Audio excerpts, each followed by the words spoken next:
September 6th, 1996. Tupac Shakur is the most successful hip-hop artist in the world. He's no different than the king of rock and roll, Elvis Presley.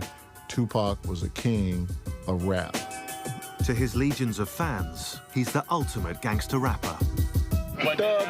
Thug life, that's my comment. He's the angry voice of urban America. Yes, I am gonna say that I'm a thug. That's because I came from the gutter. People in the hood call him Black Jesus. They was like, he was sent here to save us. But to the authorities and to his rivals within the world of hip-hop, he's seen as a threat. You know, America eats its babies. No matter what y'all think about me, I'm still your child, you know? He said many times, I'm going to die. I'm going to go out in a blaze of glory. And soon, that prophecy will come true. This is the story of the final hours in the life of Tupac Shakur.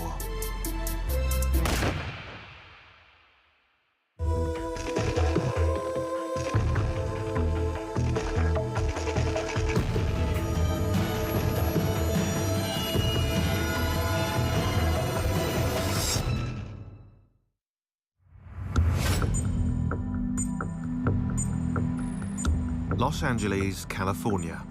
September 6, 1996. It's 11:30 p.m. and Tupac Shakur leaves Lacey Studios in downtown LA, where he's just finished shooting his latest video.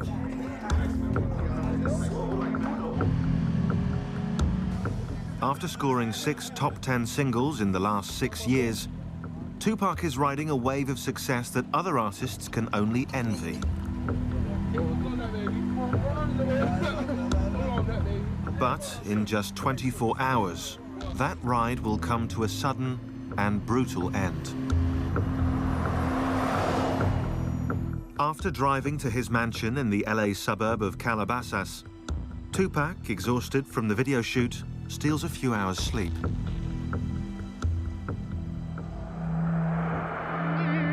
In the morning, his cousin, Jamal Al-Hussein, reminds him that they have to leave on a trip to Las Vegas. Because our birthdays is in the same month, he wanted me to celebrate our birthdays together in Vegas.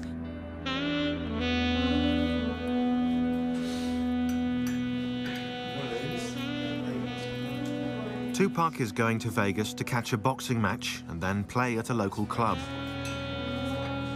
With him is his live-in girlfriend, Kidada Jones, daughter of legendary record producer Quincy Jones.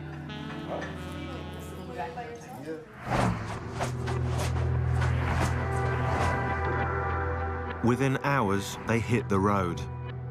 But Tupac is less than eager to make the trip.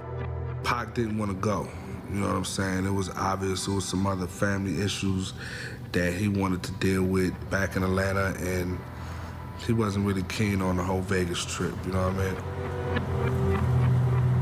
But at the urging of his manager, Tupac goes along with the plan. It will be the last trip he ever takes.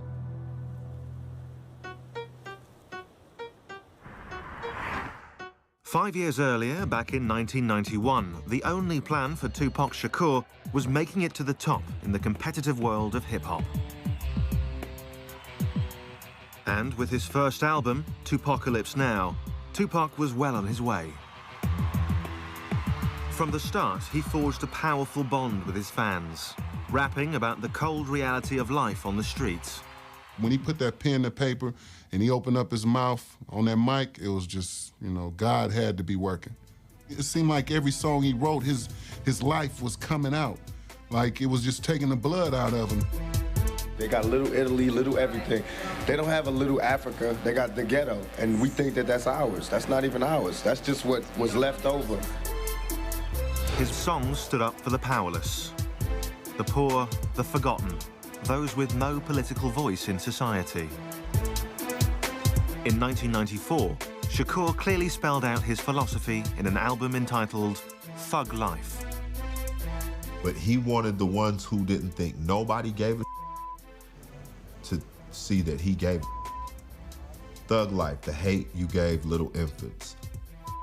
Everyone. Thug Life isn't just something for me. Thug Life is for you too. Anybody It's all the that society throws at you. Thug life is about choices. When you make the wrong choices, you end up in a life that you don't really want to be in. And that's what thug life is, against all odds. I'ma still make it. Tupac even had his political creed etched onto his skin. And all his tattoos meant something. He had 50 with an AK-47 tattooed on him.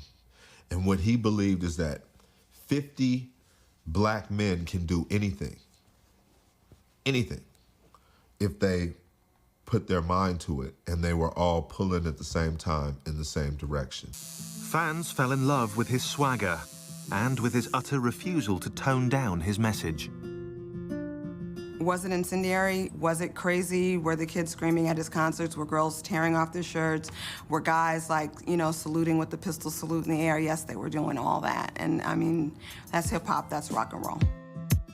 Tupac's appeal went way beyond the ghetto, pulling in white, middle-class suburban kids who enjoyed the danger he brought from the other side of the tracks. Whether it was his energy or, you know, his force or his excitement or, you know, whatever it was, I believe that he connected with men and women and black and white and old and young. He always kind of had this ideology that he didn't need a record label. He didn't need the movies. All he needed to do was stay real. Because if he stays real and he keeps telling the kids what is authentic to him, that they will always relate. He will never be begging for bread. If it was attention that Tupac was looking for, he more than got it. But not always for the right reasons. As he climbed the ladder, some in the hip-hop community looked on with envy. Tupac Shakur was starting to make enemies. Hip-hop is about competition and about, you know, I'm better than you and, you know, I get more chicks than you. And it's very competitive, almost like a sport. Then you have these, you know, these huge egos working against each other. It's a recipe for destruction. And soon, rap's obsession with rivalry and violence will hit the glitzy streets of Vegas. And someone will overthrow its reigning king.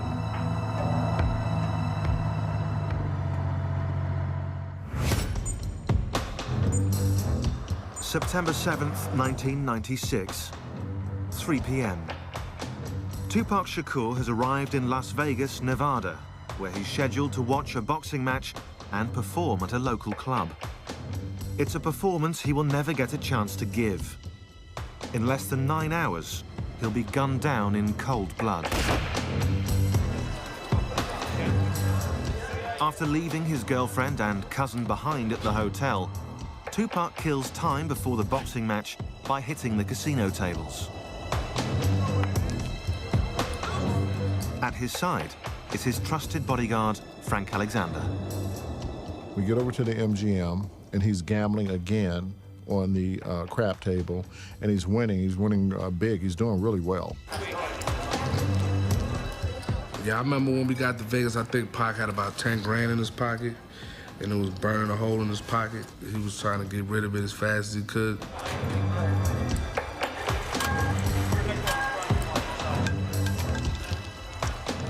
At the table, Tupac is joined by members of the Outlaw Immortals, his backup group. They were his singers and his friends that were on a lot of the songs that you know, he was doing at that time. As usual, everywhere Tupac goes, a crowd follows, especially women. Tupac and women. The women were a dime a dozen. They were there, the groupies, from the movie sets, from the video sets, from the studio, from Italy, wherever. In the casino, as in life, Tupac plays for high stakes. Riding high in the charts, he can afford to gamble.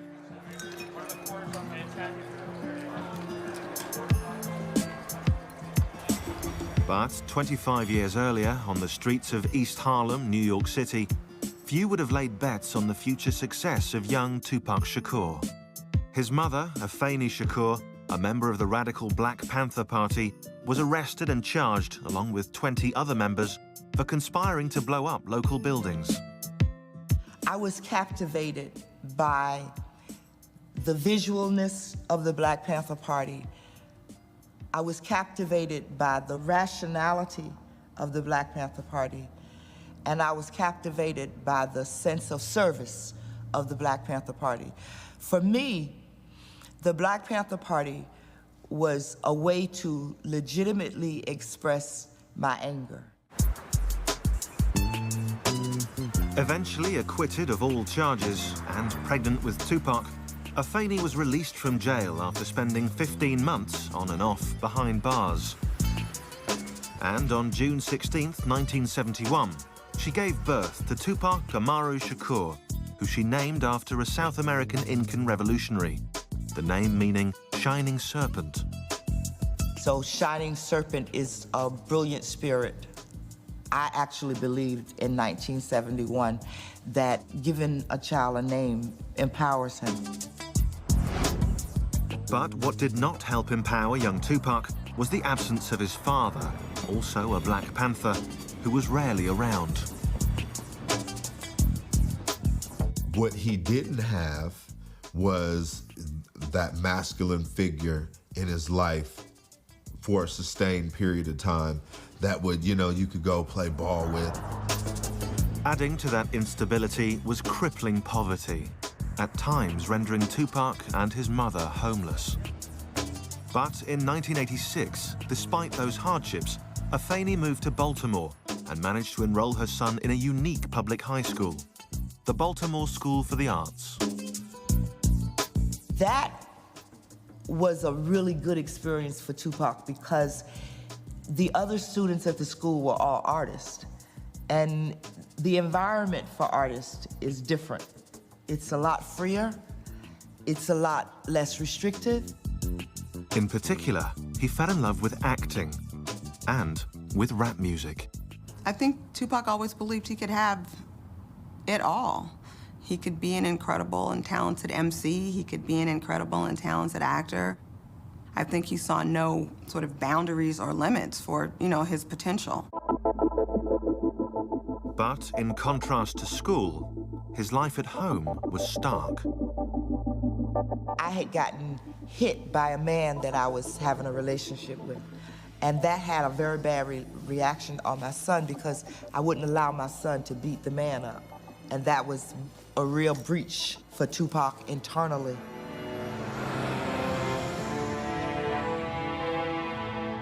In June of 1988, to protect her son from their troubled home life, Afeni sent Tupac to the other end of the country to live with a friend in Marin City, California.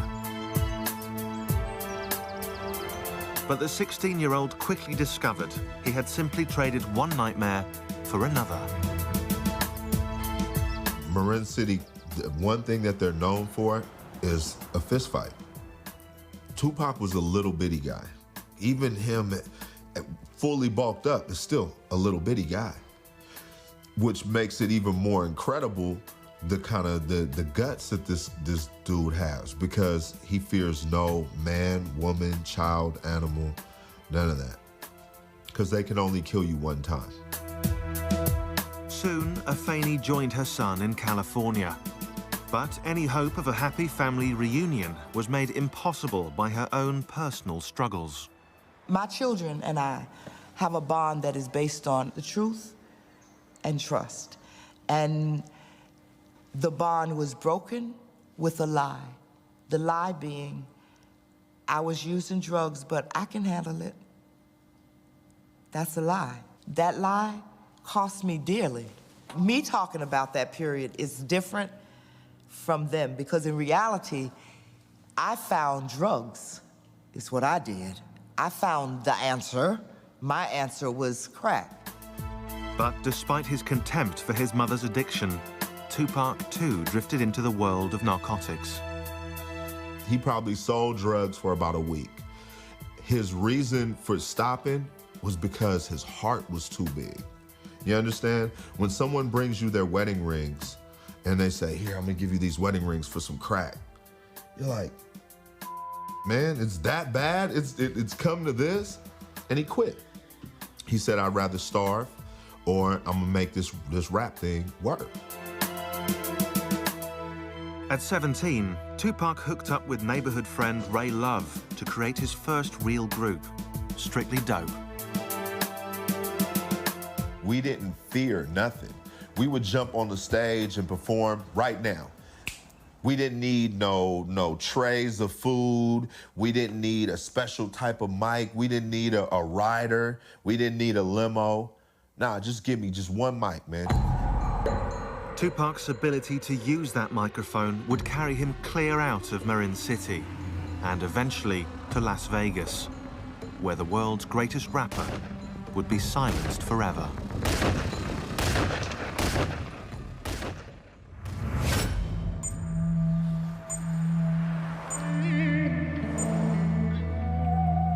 September 7th, 1996, 6:15 p.m.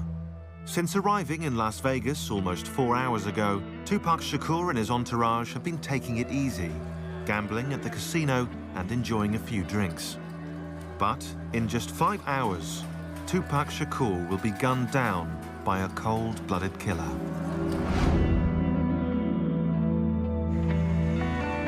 On the invitation of his manager and CEO of his record company, Suge Knight, Tupac heads out to see a much-anticipated heavyweight title match between Bruce Seldon and Tupac's close friend, Mike Tyson. Mike and Pac definitely had a friendship, a special kind of relationship with each other. We were all Tyson fans, you know what I mean? Like Tyson was a hero for us kids from the ghetto. Since their arrival, Tupac has insisted that his girlfriend Kidada and his cousin Jamala stay back at the hotel. This party is just for the boys. And I can remember us saying to each other, like, wow, why would they bring us out here and we can't even go to the fight, we can't go to the parties. He don't even want us downstairs. And he kept saying, please, he begged us, please don't go downstairs, please y'all stay up here. With his girlfriend and cousin safe and sound in their hotel room, Tupac and his bodyguard Frank Alexander head out to the MGM Grand, where the Tyson fight is about to get underway. But for Tupac, getting inside isn't so easy. There were a ton of people. There were a ton of people in line waiting to get into the fight. As we're walking by, you know, hey, that's Tupac. You know, you hear the whispering, oh, that's Pac. You get the groupies and you get the fans, you know, screaming Tupac. As they move through the crowd, adoring fans, however, are not the bodyguard's only concern. The famous rapper also has his share of enemies. His recent song, Hit 'Em Up, a scathing attack on fellow rapper Biggie Smalls, has stirred up anger within the hip-hop community. For Frank Alexander, it's a real concern. And I told Pac, I go, Pac, man, so with that song, he was like, oh man, you heard that, man? He goes, that was off the hook, huh? He goes, they playing it everywhere. He goes, man, it's all in the clubs, man, it's gonna be bad, it's gonna hot, blah, blah, blah. And I was like, Pac, dude, you're gonna need more security. I go, I'm not gonna be able to just handle you by yourself. Alexander calls on MGM guards for additional backup. For Tupac, the man who's built a career on confrontation, the constant threat of violence is just par for the course.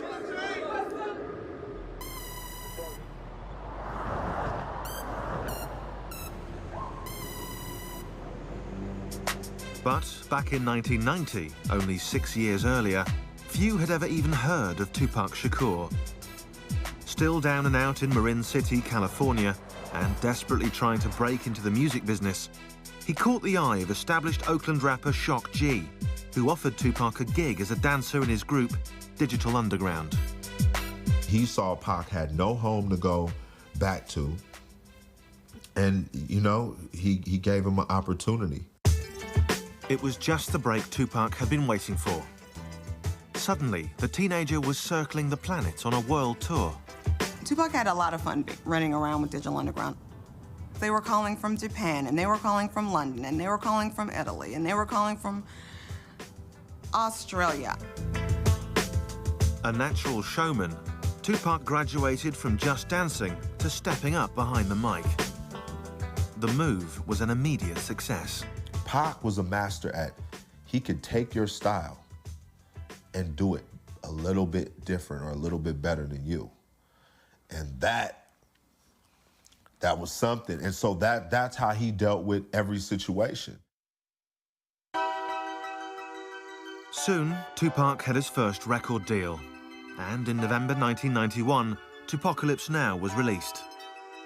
The album featured a strong and sometimes contradictory mix of violent anthems and compassionate social commentaries about poverty, broken homes, and drug abuse. If you look at his music, he had songs that were so negative about women and talked about them like they were just nothing. And then he had a whole series of other songs where he was putting all women, mothers and black women and all women on such a pedestal. He was a complicated guy. In his writing, Tupac drew from his various experiences. Raised in a politically charged Black Panther home, exposed to the fine arts, and schooled on the streets. He was a poet, you know what I mean, first. I think Pac was just so in tune with himself that he can do whatever kind of song and not feel like if people hear it, they're gonna think I'm weak. He's a fan of himself as well. He would go, listen to what I said. Oh my God, the boy is nice. And this is how he would say it. He'd be like, oh my God, the boy is nice. Yo, Jamala, listen to this. This is how I kick it. And he would recite a little verse out that song, and he'll go, ooh, I'm so nice, I'm so nice, I'm killing them, I'm killing them. I'll be like, Pac, he is crazy. Since he was a kid, Tupac had also fantasized about becoming an actor. And in 1991, he made his second dream come true. He starred in the critically acclaimed film, Juice. Juice came out. When I went to go see it, the girls were screaming. That was fly. That was some to see. From the moment Juice came out, everybody was talking about Pac. It was just obvious that, you know, he was on the verge of something really major. That role helped him more than the music did. He would come downstairs and he would like spread his legs apart and his arms, shake his jewelry off and everything, pull his collar up and say, I'm a legend in my own time. And I would say, Dag, Pac, man, in another 10 years, you're gonna be the most powerful man in America. He was like, yeah, watch and see, I am. Things were looking good for Tupac. The following year, his mother, Afeni Shakur, now clean and sober, re-entered his life. Once again, they were a family. I discovered that when a child says to you, you're my mother, when they give you authority over their lives as their parent, that they can withdraw that authority. And my children withdrew it. I didn't take it back. They gave it back to me. But with the good came the bad. In 1992, Tupac was arrested for allegedly attacking a limo driver. In 1993, he was charged with assaulting another rapper with a baseball bat. In another incident, he was charged with attacking film director Alan Hughes with a weapon. In Atlanta, Georgia, he was arrested, although later released, for the alleged shooting of 2 off-duty policemen. It seemed that Tupac Amaru Shakur was taking his gangster image rather too literally. Well, Pac, you got to realize of, you know, where he come from and his family's history with the police. And they hated Pac. They hated Tupac. I don't know if it was that his heart was a Black Panther heart. I don't know if that was it, but Tupac just had no patience for law enforcement, and I don't know that he had respect for law enforcement. And so I think, why were the authorities mad? Because Tupac was thumbing his nose at them and worse. Mr. Shakur, can we get a comment from you at all? Hell no. Thug life. Tell us what Thug life. Thug life. That's my comment. What's that mean? I don't understand. This is yours. Pac always felt like he would be a statistic. But he said, if I'm gonna be a statistic and America's gonna thoroughly me over, I'm gonna be the ultimate statistic that I can be. In the battle between Tupac the artist and Tupac the streetwise thug, it appeared that the dark side was winning. And soon, on the streets of Vegas, on a warm summer's night, that darkness will swallow him whole.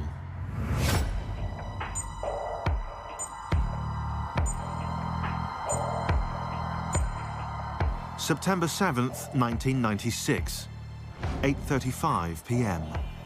Tupac Shakur has just finished watching a boxing match at the MGM Grand, where his close friend Mike Tyson pulverized his opponent Bruce Seldon in less than 2 minutes. Backstage, Tupac is accompanied by Suge Knight, his manager and the owner of his record company, Death Row. With them is Tupac's security guard, Frank Alexander, and various Death Row Records associates. It's clear to everyone that Tupac Shakur is still revved up from the fight. And he's just going off, you know, man, 50 blows, 50, man, he knocked them out, yo, 50 blows. As the group enters the MGM Grand's lobby, one of Suge Knight's Death Row employees passes on a message to Tupac Shakur. One of Suge's guys, his name is Trevon, came over and whispered in Tupac's right ear. Trevon has spotted a man in the hotel lobby that he claims robbed him a few weeks earlier. The man is also a member of the Southside Crips, sworn rivals of another big LA gang, the Bloods, with whom Death Row is said to be affiliated. Tupac Shakur, the king of gangster rap, decides to teach the man a lesson. And Pac just ran up on him and...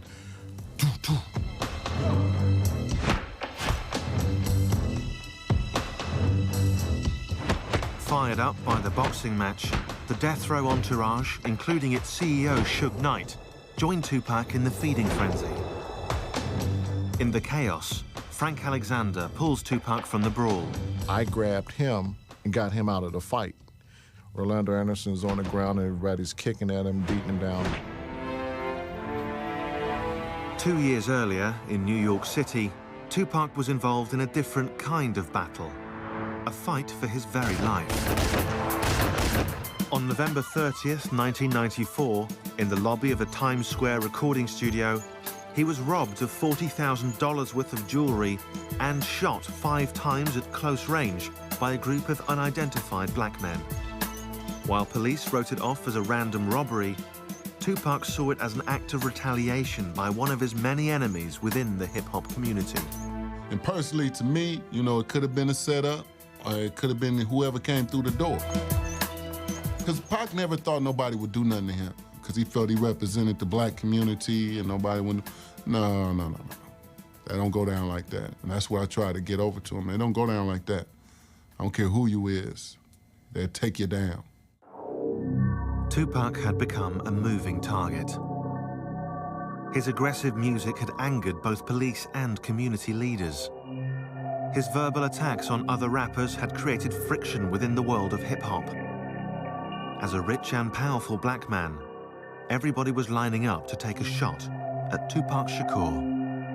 But he was just a cat that just refused to back down. You know, that was just him. He just refused to back down. I loved it about him, but I also knew that can be a downfall too, you know? And that's what I was really trying to give to him, that can't just run up on anybody, man. They'll kill you out here, for real.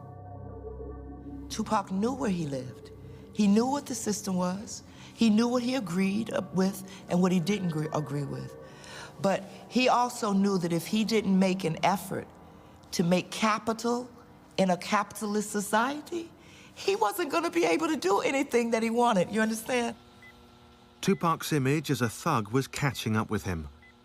The shooting had left him with 5 bullet wounds, the most serious of which was a severed artery in his thigh.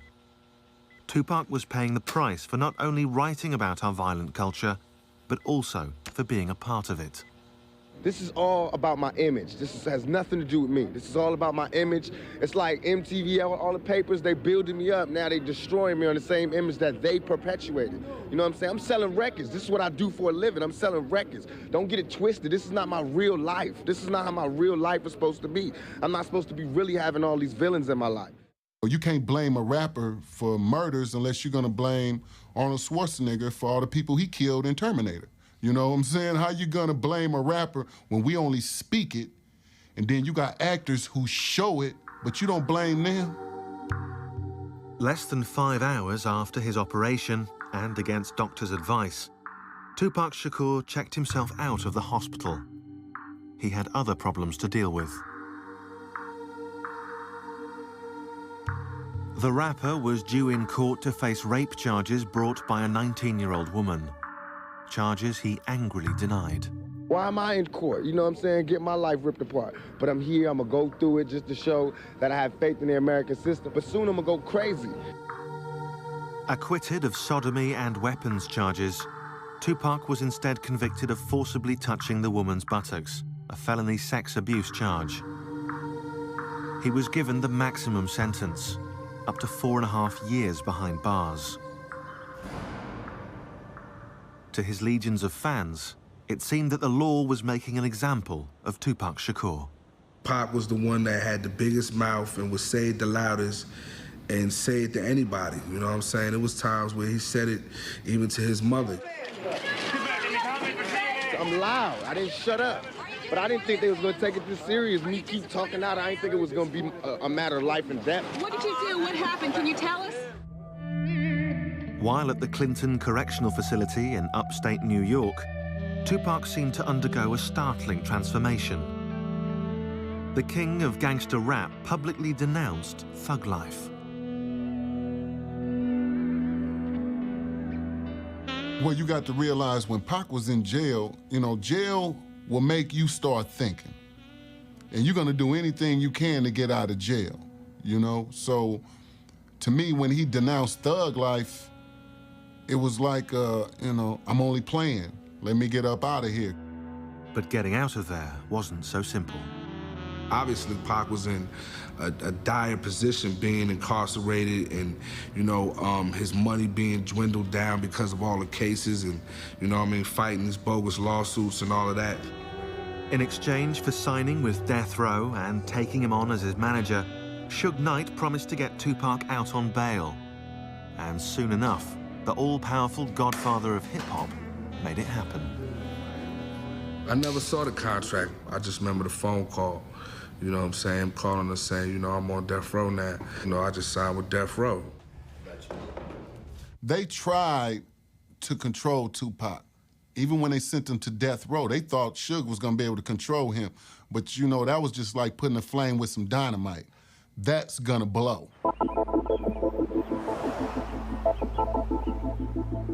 Death Row put Tupac up at the posh Peninsula Hotel in LA to recuperate, re-energize, and get back on his feet. He was coming off a #1 album with Me Against the World and a #1 record with Dead Mama, so he was doing his own thing. It's not like he needed Death Row, but in a sense, he needed them at that moment because it's like, hey, they gave me a $1.4 million bail. You know what I'm saying? I need to get out of jail.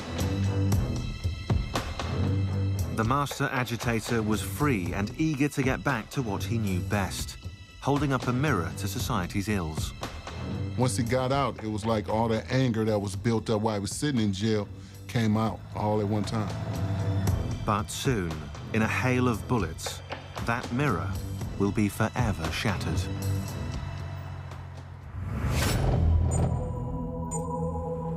September 7th, 1996.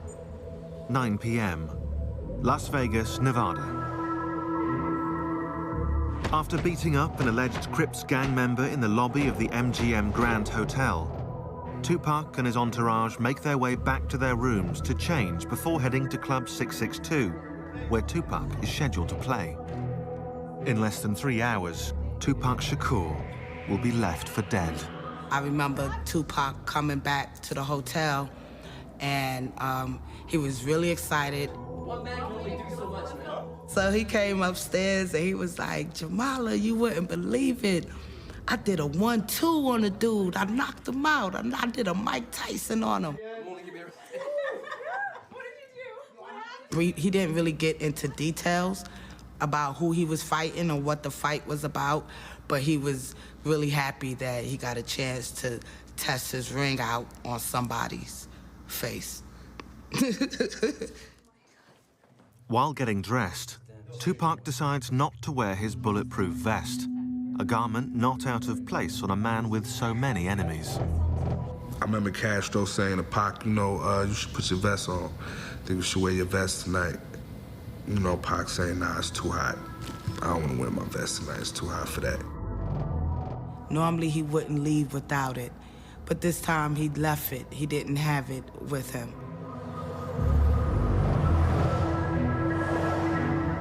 After the short pit stop, Tupac and the others wind their way across the strip to a mansion belonging to Suge Knight, Tupac's manager and the owner of Death Row Records. Suge and Tupac disappear briefly while the others wait impatiently. I don't really know what Pac and Suge was doing at the time.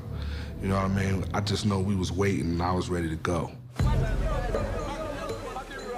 Almost everything in Suge Knight's mansion is red, the official color of the Mob Piru, an offshoot of the LA gang, the Bloods.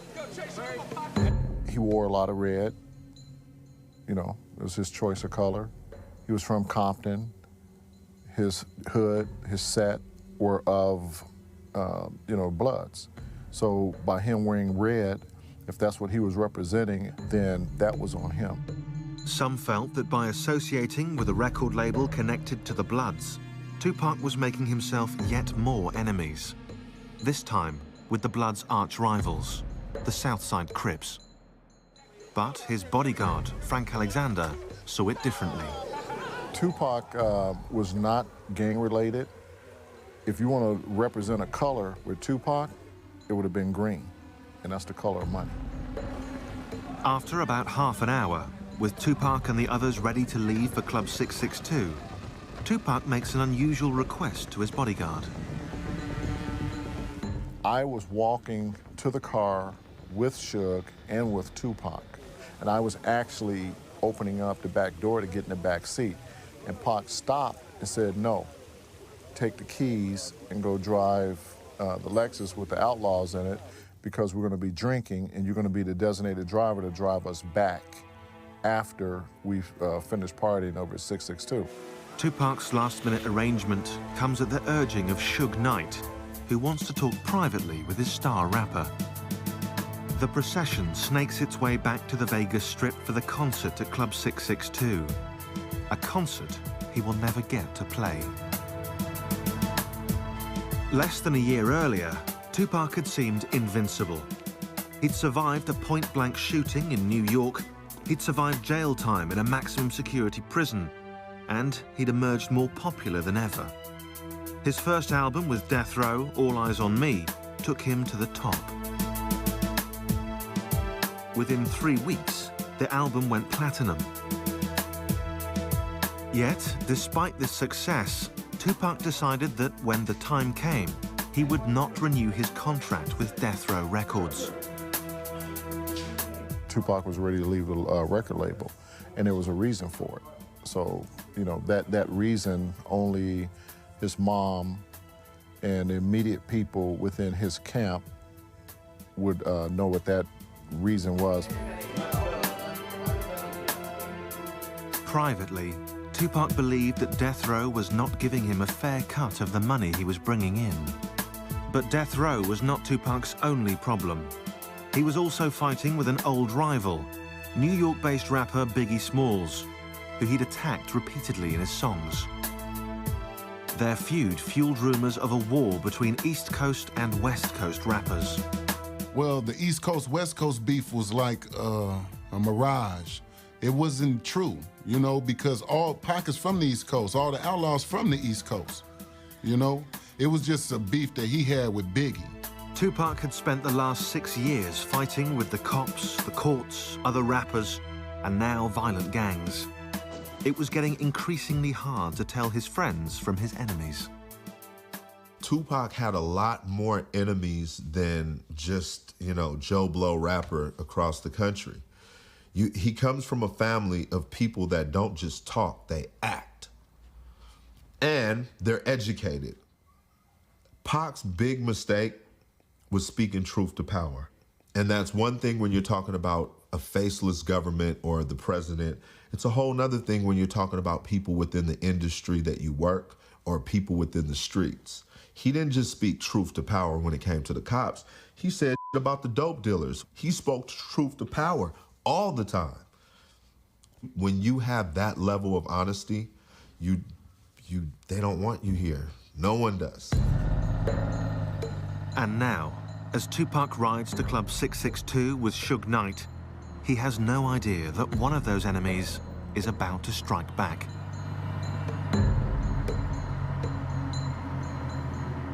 Once we got to Flamingo, we made a right-hand turn. We came to a stoplight, which was Koval. As Tupac's bodyguard follows in the car behind, the convoy inches forward. And as usual, Tupac draws the attention of his fans.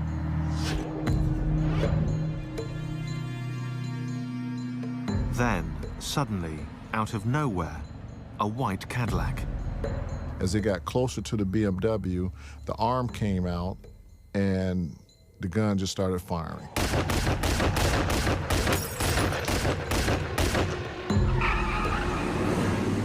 Suge's car is hit with a spray of bullets. 4 of them rip into Tupac's body. Another grazes Suge Knight's head.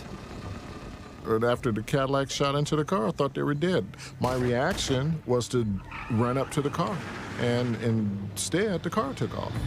Suge's bullet-riddled BMW makes a hard U-turn and races off in the opposite direction. I didn't know what to think. It was a fog. It was a haze. Were these real bullets? Did they really shoot these guys? Badly damaged, the car soon blows its tires and breaks down close by. And, for the second time in his short life, Tupac Shakur is looking death in the face. September 7th, 1996, Las Vegas. At 11:17 p.m., a hail of bullets cut down superstar rapper Tupac Shakur. Mortally wounded with a punctured lung, he's rushed to University Medical Center, where he undergoes 2 emergency operations. His right lung is removed to stop internal bleeding, and he's induced into a coma from which he will never awake.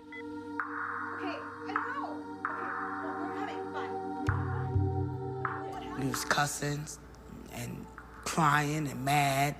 And what was going through my mind was that we just went through this in New York. I saw Jamala, and who had had quite a night. And, you know, it started. People started arriving, and what I remember is that there was never a time where somebody wasn't there with him. When I went in, he was, you know, in a medically induced coma, and I never thought he was gonna die. Never. Not one time did I think he was actually gonna die.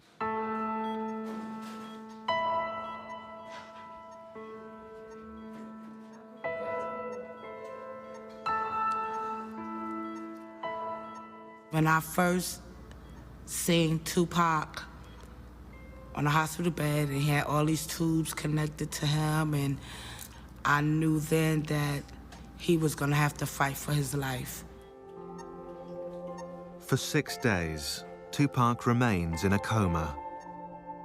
Throughout, his family gathers in an around-the-clock vigil, refusing to accept the inevitable.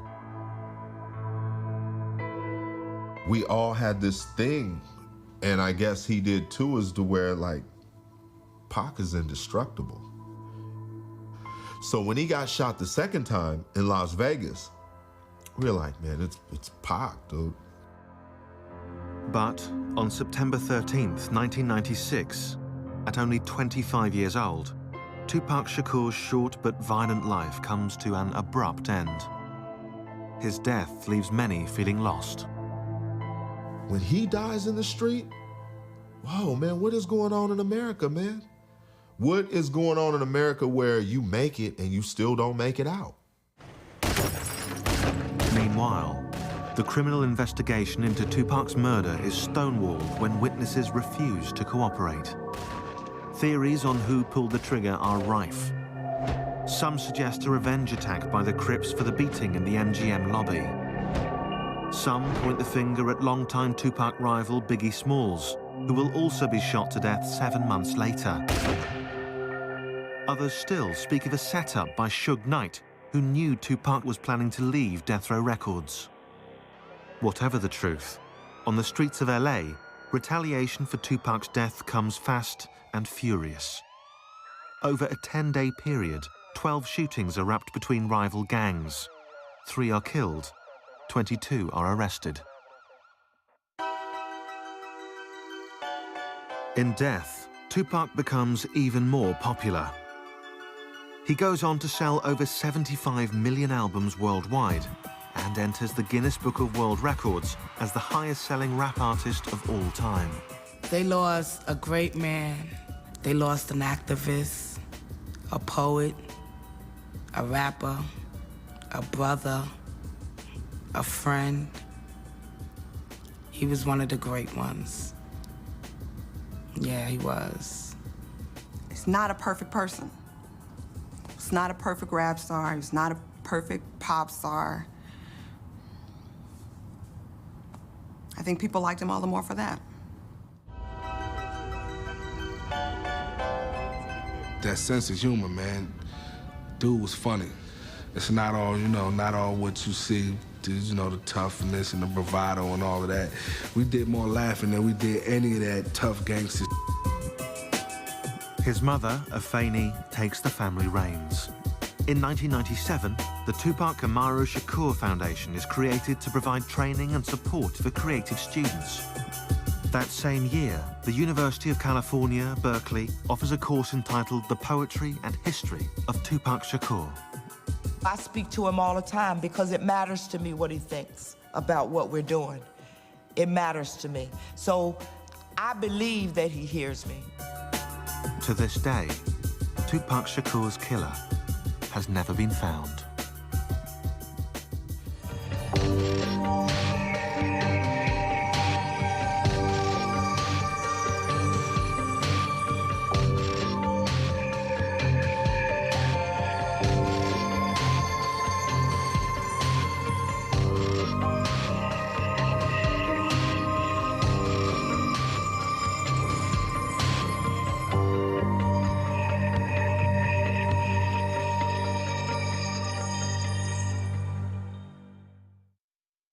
Tell me, what does Tupac Amaru Shakur mean?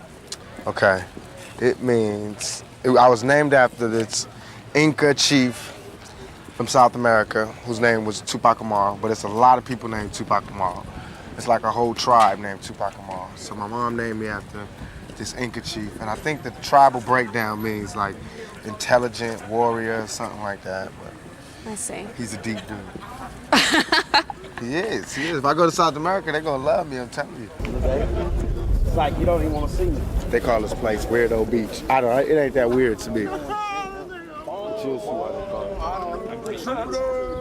When you first moved to Oakland, that was your first stop in California? Right. And No. Marin City was before Marin Oakland. City? Okay. Then Oakland. Well, you left Baltimore and came to Marin City. Yes. And when you were in Baltimore, you were in a school of the performing arts. Yes. How come you didn't enroll in one when you came to California? I couldn't find one when I came to California, and I was broke, so I had to go to a regular high school. But you eventually dropped out, right? Yeah, sure did. I didn't have enough credits. Like, everybody was about to graduate. I went into the 12th grade, about to graduate, everything. Right before I was about to graduate, they was like, you got to come back next year and get a health credit and a physical education credit. And I was like, oh, hell no. I had just barely made it out with money coming to school and lunch money and all that. I said, I got to get paid. I got to find a way to make a living. So I dropped out, knowing that I would have graduated, it wasn't no big thing. Not to say that y'all shouldn't graduate, but for me at that particular time, it was more important that I found somewhere to live. But you did get your GED. You moved out on your own. Mm-hmm. And so what did you get as far as a job is concerned? What did you do when you stopped going to school? I only had 2 jobs ever in my life. One was in Round Table Pizza. I used to make the pizza, but it was good. It was the perfect job, Tabitha, because I was hungry and I got to like eat all the toppings off people's pizza. That's why, hey, because everything is right there. Could you imagine? I was making pizzas on the side, bringing pizzas home. I'm calling in my own deliveries. You know what I mean? Let me get 2 shrimp with everything. But that job, I lasted about a month. Then I worked as the guy that packs your bags in the supermarket for about, 2 weeks. Then the dude kept catching me writing raps by the time clock. I used to be like, I'm gonna write for Instead of loading people's groceries. She could carry her own shit. So did it ever occur to you that you might be able to get scholarships to go to college, or was that just not even an issue? I always wanted to go to college, but I wanted to go to college and be comfortable. Like how people, I don't know, this might be presumptuous, but I know a lot of people that are in college, they have their lives already okay, you know what I mean? Like someone's paying for them to go to college. They have somewhere to live. They have somewhere to live while they're going to college. They get money, all that. Somebody can pay their tuition and all of that. I don't have that. And until I can have that, I can't go to college, even though I want to, because that turned me on. With all the encouragement that you got in Baltimore at the High School of Performing Arts for your acting, did it ever occur to you to come out to California and be a professional actor here when your mom moved out here? Nah, that was the last thing on my mind. I came to California, I was broke, nowhere to stay. What do you mean nowhere to stay? I didn't have anywhere to stay. I was staying with a friend of a friend of a friend of my mother. Why weren't you staying with your mother? Because she was in Baltimore. We didn't have any lights and electricity. We was about to get evicted, so she sent me first. How mothers do. Mm-hmm. Protect the young. So I went out there broke. I wasn't even thinking about acting. I was just thinking about surviving. But such is life. I ended up doing it, what I loved the most. I ended up doing both of those things. During that time when you went to California, your mother was in Baltimore. Is that when she was a crack addict? No, she was addicted to crack when I was in California. First moved to California. What's up? All right, what's happening? And what was that like to have a mother who was addicted to crack? I love my mom. She the bomb to me, so I know love she all is her now, mistakes. but what about then? It was hard. It was hard because, she was my hero. Did you ever have any temptation with crack? Never, ever, never. My father died like that, but the man that I knew was my father. The man that I knew was my father, he died with cocaine, so it was never my thing. And why do you think that your mother had that time of weakness with crack? Everything was just going bad for her. It's harder for a woman to raise a family than it is for a man. Oh, yes, all day.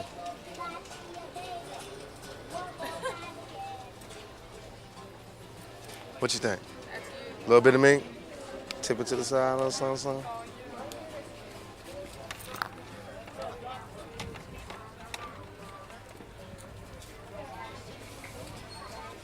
It ain't my style, they not Coutier. Give me a characterization of your childhood. How would you describe what it was like growing up? I was the total opposite of what I am right now. I was quiet, withdrawn. I read a lot. I wrote poetry. I kept a diary. I watched TV all the time. I stayed in front of a television. I went to movies, everything.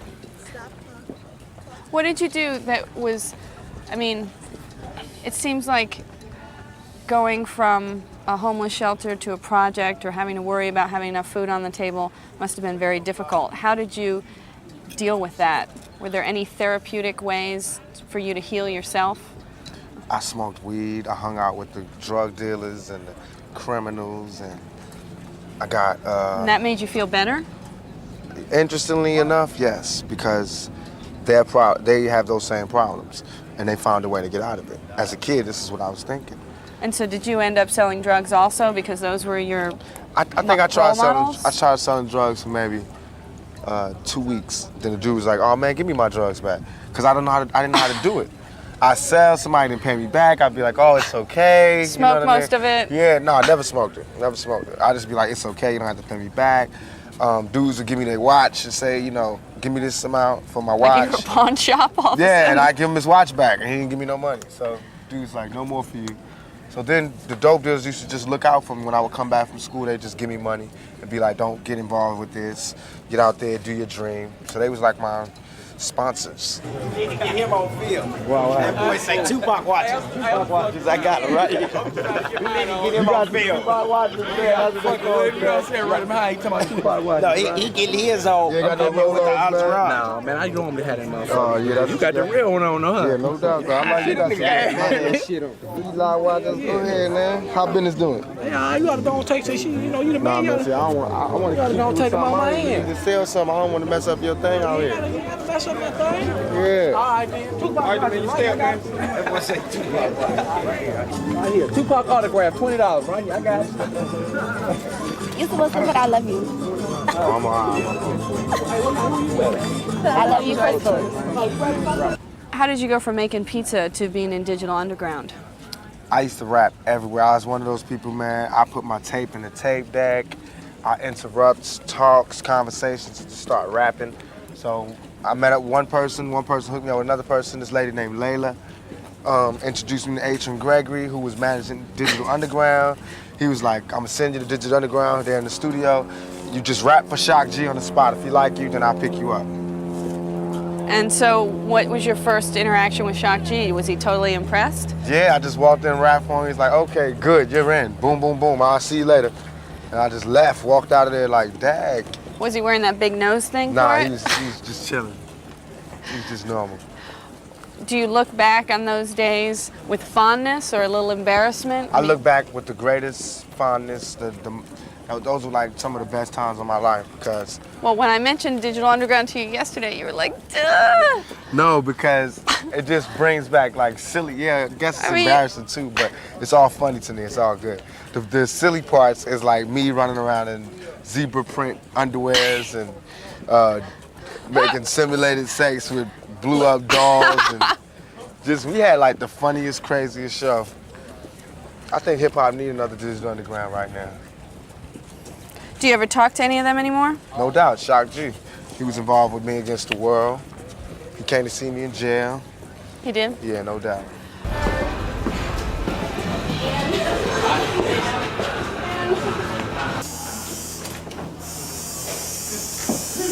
How long do you think it's gonna take? 10 minutes. Okay.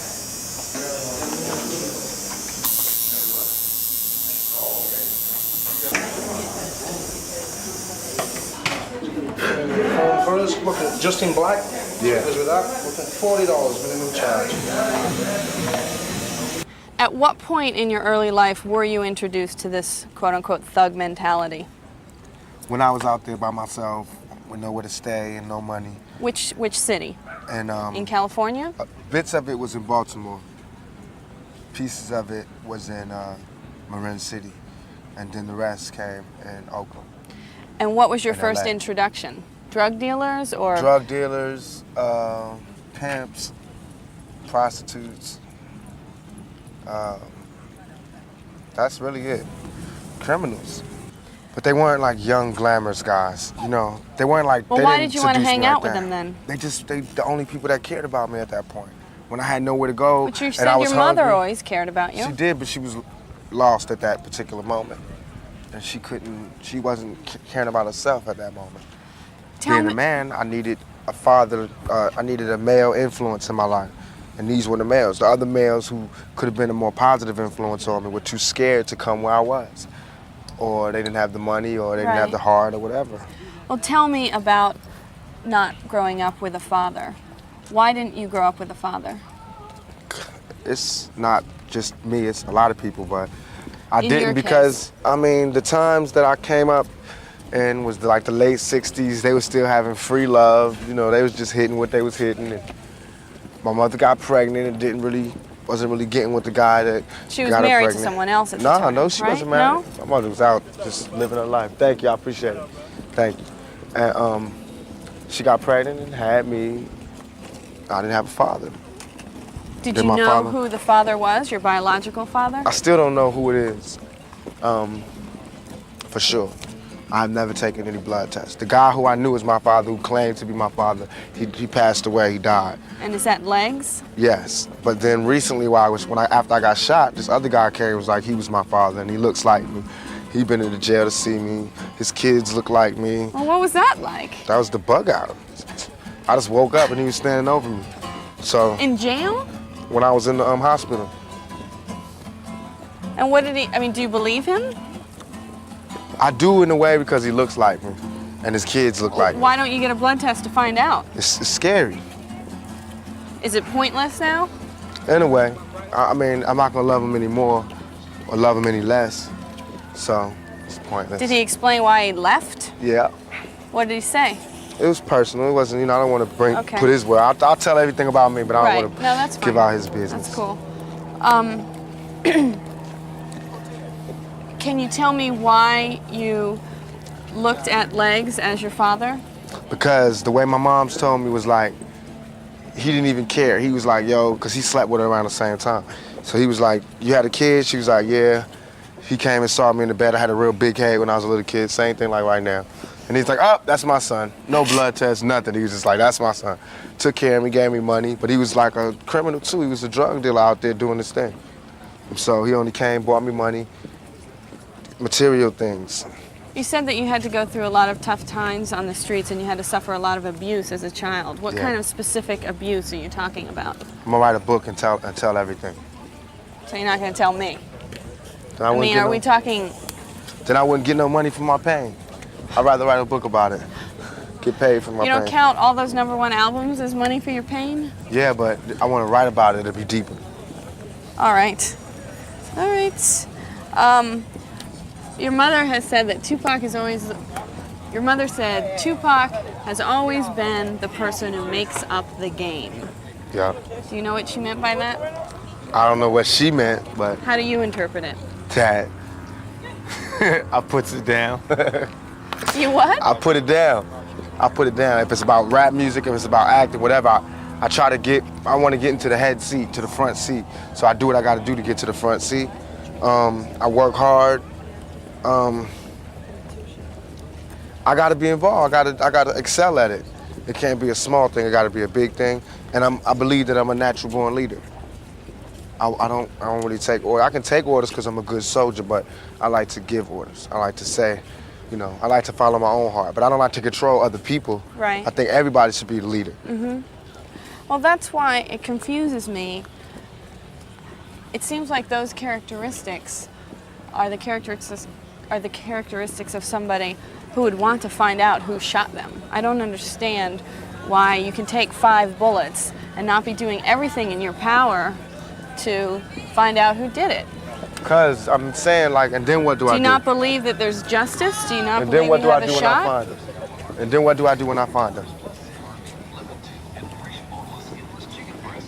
Press charges. But the Attempted police murder. the police know who shot me. And you don't believe that they're doing all they can to do that? They're not doing everything they can to do that. They know who shot me. I already know who shot me. Number one. Number two, But if it's like everybody knows who shot me. The police know who shot me. I don't if have they no know problems. who shot you, how come you don't know who shot you? Because They won't tell you? No, it's just, I don't know. That situation with me is like what comes around goes around. Karma, I believe in karma. I believe in all of that. I'm not worried about it. They miss. I'm not worried about it unless they come back. All right. That's one of them. Oh, let me put in the bag for you? Yeah. All right. And by the way, no tax for you. Oh, that's okay. You know what? You my homeboy. Come in. What's up? All right, how you? Man, I got so many incense, I'm starting to stink. Some of it, man. All right. What's up? All right. You grew up without a father.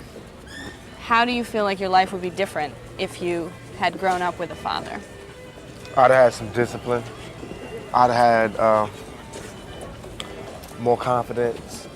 You seem pretty confident to me. Now I am, because now I believe that I'm my own man. and I'm a man. You know, money gave me confidence. The screams of the crowd gave me confidence. But before that, I was a shell of a man. Do you feel like one day that you'll be a good father? I think I'll be a very, very good father. Why? Because I love kids. I love the innocence. It just does something to my chest. The innocence that they have and how they look up to you and how you can't do no wrong to them. And I love that, man. I would do anything. I'd do damn near anything.